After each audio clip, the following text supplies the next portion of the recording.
And when you handed yourself in, how was that first day for you after that handing in? That was a bit of a whirlwind because sort of as soon as they get you there, they're like, right. Now I've been arrested before and they've done fingerprints and they've done DNA and things like that. But this is murder. So they're like, right, in.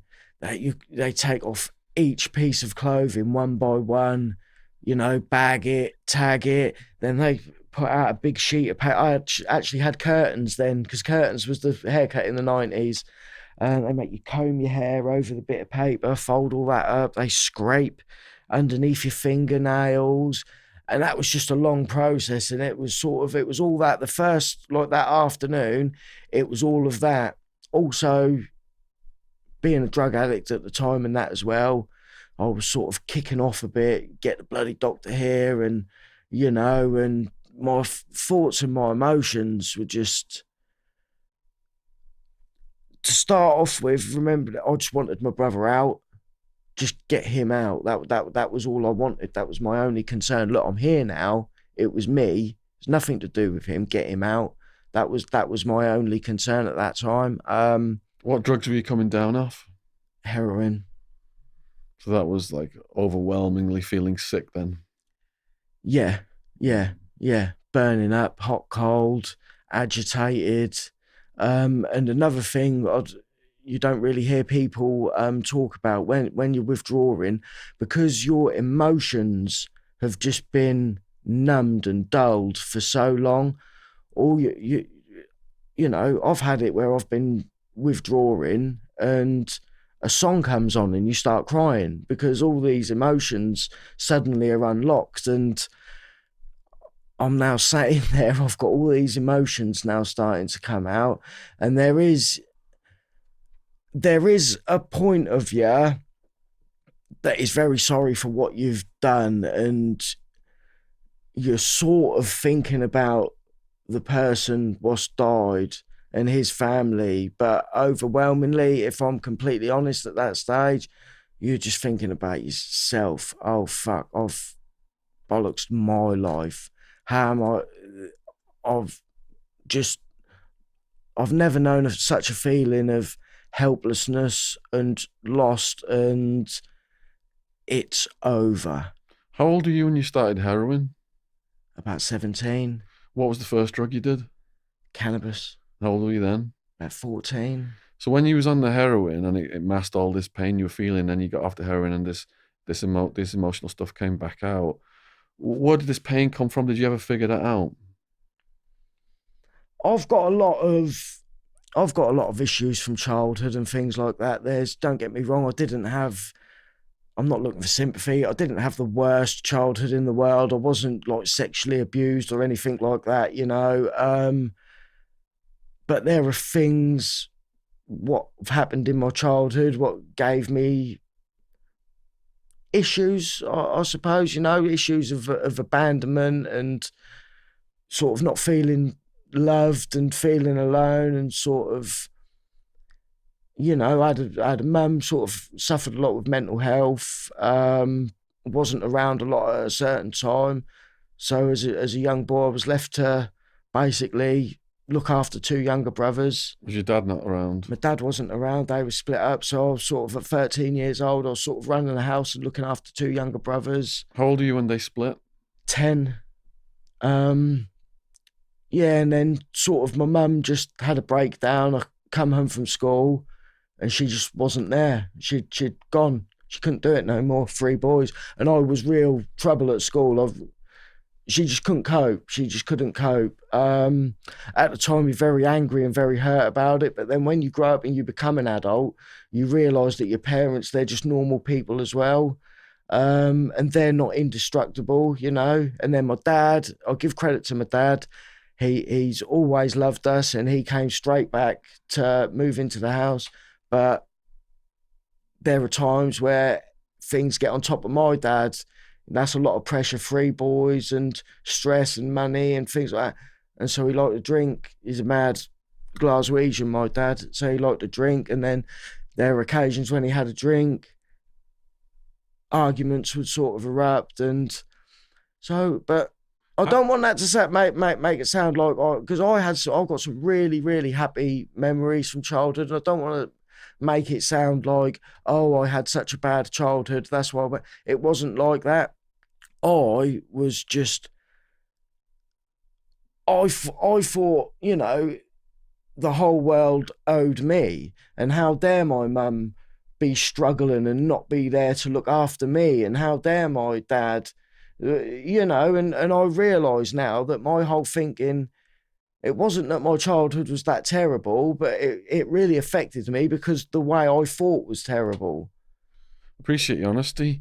How soon after you got arrested did they find out, your parents find out about the serious nature of what had happened? Well, the night that it happened, I told you, me and my brother went home, and the girl rang my brother and said the police are outside. My dad was in the house, Okay. and this was 2000. Sort of, we didn't have mobile phones. My brother had a mobile phone, and my dad had a mobile phone, but I didn't. But my brother didn't have no credit, so I've actually had to wake my dad up to say, "Dad, can you use your phone to ring a taxi?" And sort of, my dad's never been a criminal, but he used to drink in the pub where all the criminals drank, and he knows the score. Do you know what I mean? And when my mum's a worry gut, I would always be able to be more straightforward with my dad about what was going on than I could with my mum. And I told my dad, I sort of said to my dad straight away, like, need a taxi, Dad. This has just happened. He went, oh, bloody hell. But again, no one thought he would die. No one really thought he would die at all. What was their reaction when they learned he'd died? I was locked in a cell. Did you not speak to your mum or anything on the I phone? spoke to my mum, yeah, and I spoke to my dad. A lot of tears. Your mum was crying. Yeah, I was crying. Yeah, I'm not Yeah. gonna sit here and lie. Yeah, a lot of tears. There was a lot of them trying to not blame me. Yeah, shift the blame. Yeah, there was a lot of them. Well, you was defending your little brother. There was a lot of that, because who wants to admit that their child, the being that they've brought into the world, is capable of doing that? Yeah. So there was a lot of, oh, they started on you. They had a hammer. You was protecting your little brother. There was sort of but my mum was devastated. Oh, yeah. My dad was devastated. They were devastated. Yeah. So you're in a remand jail right now. Yeah. And what's happening to you in this remand jail? What's your living situation like? This was the old A wing in HMP Norwich at that time. Well, no, actually, to start off with, they've sent me to jail, and if you're sort of like nicked for murder and things like that, they like to put you on the hospital wing for 28 days observation, because they say like that, if anything's going to make you string up, being Suicide arrested, watch. you're looking down at, yeah, basically. But they put me in an 8-man dorm. So they put me in an 8-man dorm, and what basically was happening was my head was just up my backside, and I was taking a lot of other prisoners' medication. And some of their medications was serious stuff. And that started sending me psychotic. And they then started prescribing me antipsychotics, Stellacine. And I can't remember that there's a tablet they give you what counters the side effects, stops you getting lockjaw and things like that. But it's like an amphetamine based. And I can't even explain where my mental health was at that time. I was bouncing off the walls. I just didn't.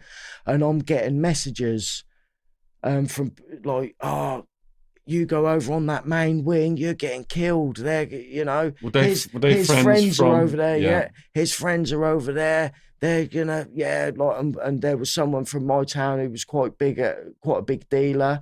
He was over there, and I knew he would be capable of paying someone a big parcel of drugs. And I didn't bear in mind as well, I've never been in the adult prison system at this time. I've only done young offenders. And so I'm sat on the hospital wing, and I'm like, oh my God, what's going on here? I'm going to go over there and I'm going to be at absolute war. yeah, again, shitting myself. No bravado. I'm a big bad boy or nothing like that. But my mental health was going sort of like that, sort of haywire. I was getting into a lot of trouble on the hospital wing, and I ended up, someone nicked one of my little yogurts. Like the boys on the kitchen and that who serve the food, they get leftovers, and they gave me a few extra like little yogurts, little mousses. And there was someone in the dorm who was he was withdrawing, and I gave everyone a mousse. Shared it, gave everyone one. I had two left. He said, "Can I have one of them?" I said, "No, mate. I've give everyone one. They're mine." Sort of gone to sleep. Next thing I've heard someone going, "What have you just taken out of his locker?" I've jumped up. He's sneaked over and taken one of my mousses. So I ripped a chair, the leg off of a chair, wooden chair. I didn't thrash him with it, but I wrapped it round his shins a few times. Sort of had an altercation. And they tried to come, and I threw all the chairs in front of the door, and I had a chair, and it sounds worse than it was, sort of like a little, a moody, a pathetic standoff sort of thing it was. So what ended up happening was they chucked me on a bus and they sent me to Bedford. And now when I'm in Bedford, there's no medication. There's no this. I got my head completely straight. I was only there a month, but I got my head completely straight. Then had a court date. Because of the court date, was back in the local catchment area for Norwich. I've gone to court. Then court, they've taken me back to Norwich prison. And then they didn't take me over the hospital wing this time, because now I've been in a few months. They took me straight over to the main wing. And I thought, right, here we go. Like, got to get ready. But my head's straight now. I'm like, here we go. And I've gone in there and sort of everything was fine, to be honest with you. Yeah, no one. I had a couple of incidences, but no one really sort of said anything. Everything was kind of all right. What was the first incident?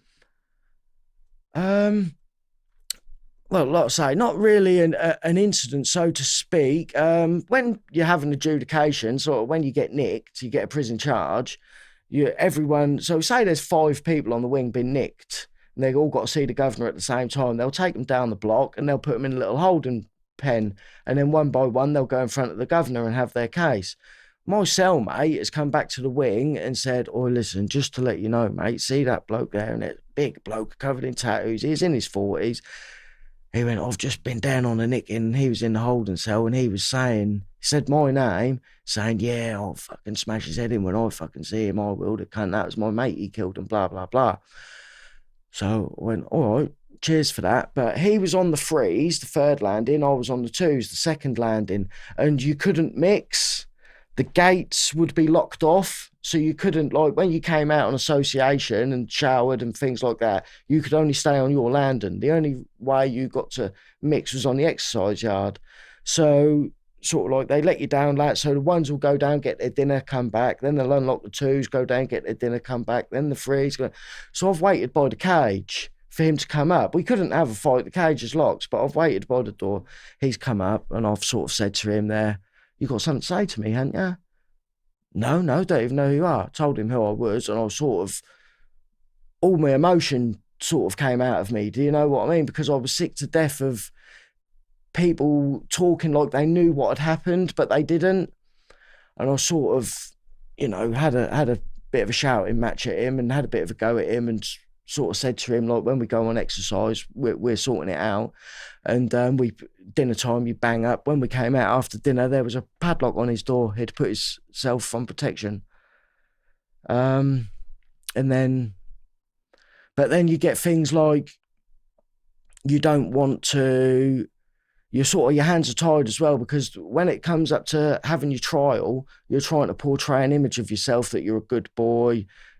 So you get to that point now, you're having run-ins with people on the wing, but you can't really do anything because it looked bad if you go on your trial with black eyes, fat lips, things like that. So was you going to have to go to trial? They weren't offering you what in America they call a plea bargain. I was asking them for a plea bargain. Okay. I was asking them. I was saying to my solicitor, tell them I will plead to manslaughter now. Yeah. I will plead to manslaughter today. Tell them I will do that. And they weren't having it. He come back and he said, no, they're not having it. Because over here, the law is, I thought there's no way on earth they can find me guilty of murder because it wasn't premeditated and I did not mean to kill him. So how can they find me guilty of murder? But over here, the law is, if you intend to cause someone serious harm and they die as a result of that, it doesn't matter that you didn't intend to kill them.